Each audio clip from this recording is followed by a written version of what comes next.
அது நம்ம சேதப்படுத்துகிறவர்களாக நாம் இருக்கிறோம். 1 தீமோத்தேயு 1:19 சொல்கிறது, இந்த நல் மனசாட்சியை சிலர் தள்ளிவிட்டு விசுவாசமாகிய கப்பலை சேதப்படுத்தினார்கள் என்று வேதம் சொல்கிறது.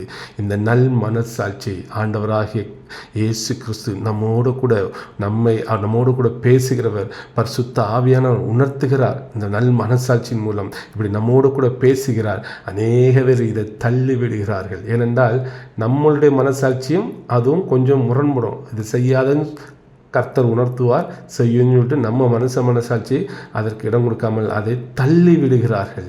அதனால் அந்த விசுவாச கப்பல் நம்முடைய வாழ்க்கையிலே சேதப்படுகிற விசுவாசத்தை இழந்து போகிறோம். அதனால் இன்றைக்கி நாம் அறிந்து கொள்ள வேண்டியது, நம்ம ஆரம்பத்துலேருந்தே இதை கொஞ்சம் கான்சியஸாக அதை கொஞ்சம் புரிந்து இந்த மனசாட்சியை நம்ம கொஞ்சம் கூட நம்ம அதை கொஞ்சம் ஃபோக்கஸ் பண்ணும் பொழுது கர்த்தர் பேசுகிறார் என்பதை உணர்ந்து அதில் வளர ஆண்டவர் நம்மிடம் என்ன அதிகமாக பல விதங்களிலே பேசுவார்.